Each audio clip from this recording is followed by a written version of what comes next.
Did you hear what happened to Snow White 2025? Disney spent over $250 million on this so-called modern fairy tale, and it made just $42 million on opening. What was supposed to be a powerful reimagining of a beloved classic turned into a global punchline.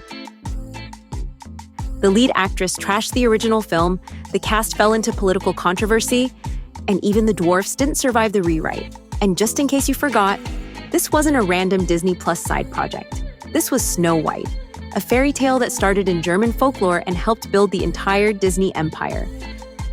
If there was gasoline on the fire, Rachel Zegler lit the match. The backlash started with her own words. She said, "I watched the original once and then never picked it up again. I'm being so serious." And when asked what her Snow White would be dreaming of, she said, "She's not going to be saved by the prince, and she's not going to be dreaming about true love. She's dreaming about becoming the leader she knows she can be, and the leader that her late father told her that she could be if she was fearless, fair, brave, and true." Okay, leadership is great, but mocking the original story while promoting the remake? That's not confidence. That's spitting in the face of the story you're being paid to sell. I mean, the original cartoon came out in 1937, and very evidently so. There's a big focus on her love story with a guy who literally stalks her. Yeah. Weird. Super weird. So we didn't do that this time.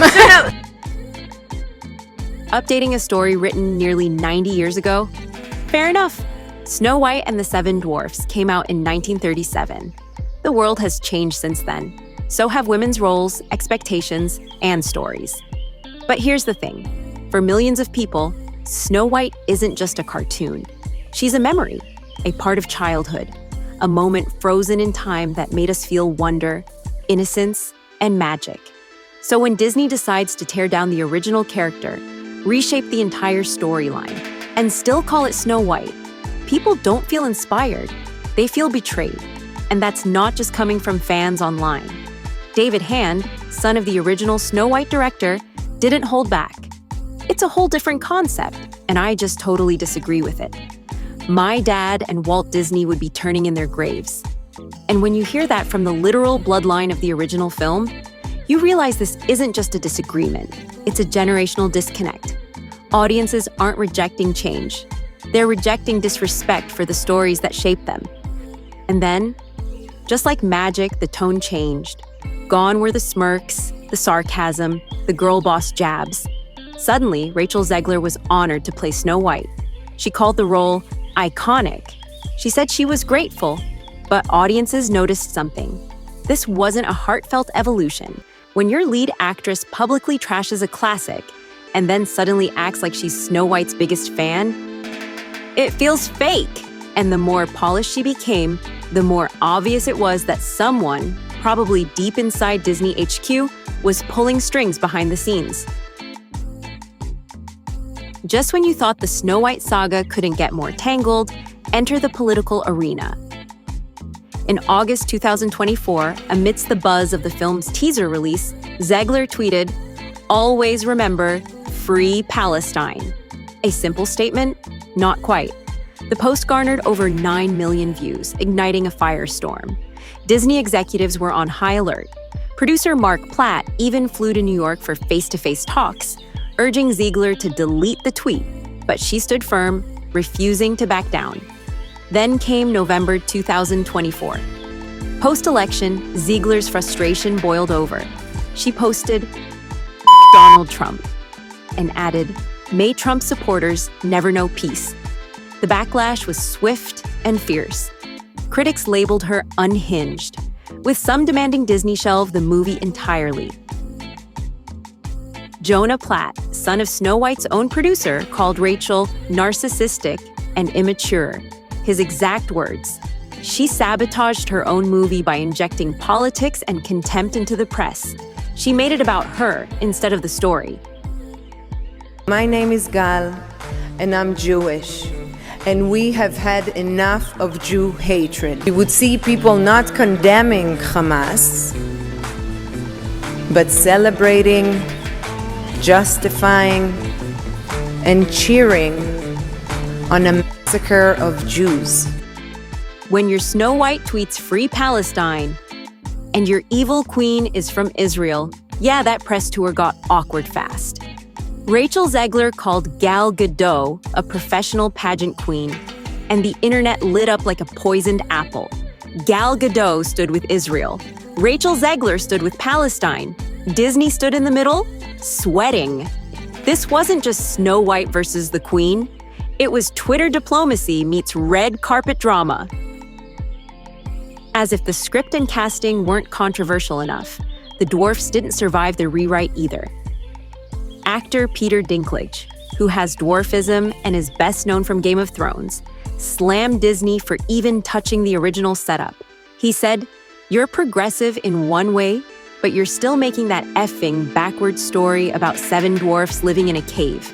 In response, Disney announced that they were consulting with the dwarfism community, meaning they spoke with advocacy groups and individuals with dwarfism to avoid using stereotypes from the 1937 version.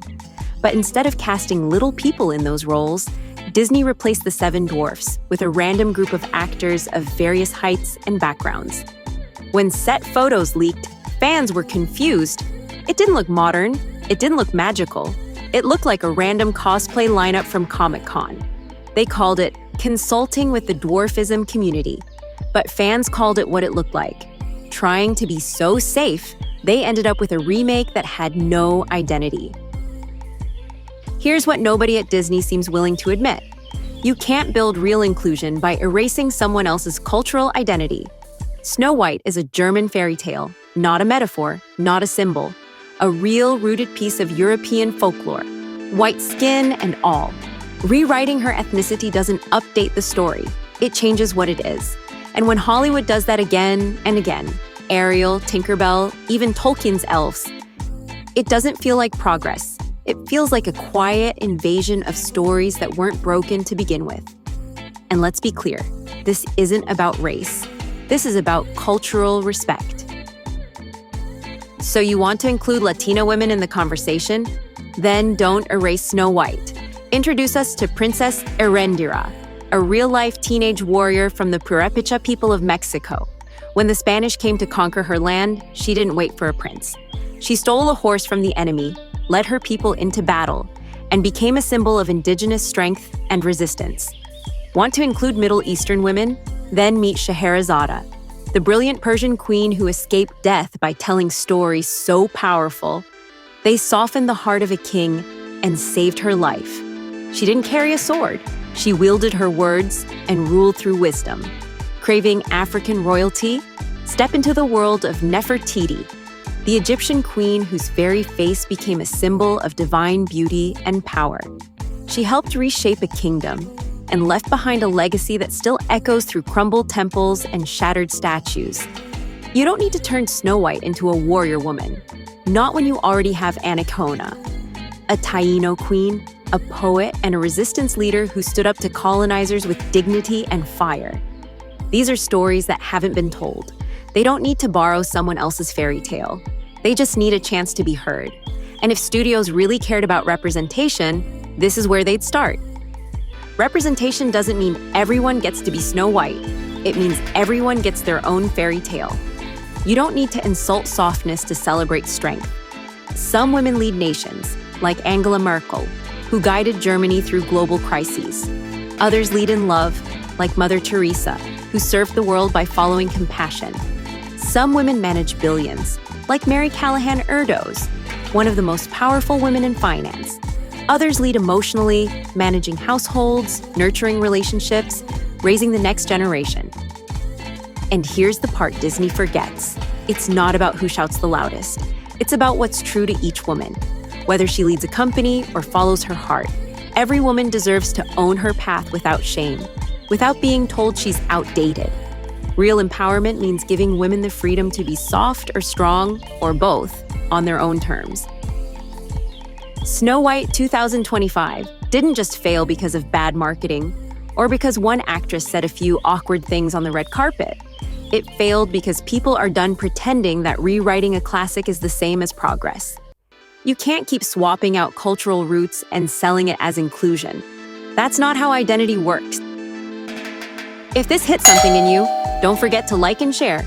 Or better yet, Drop a comment. What do you think? What new story do you want to see told?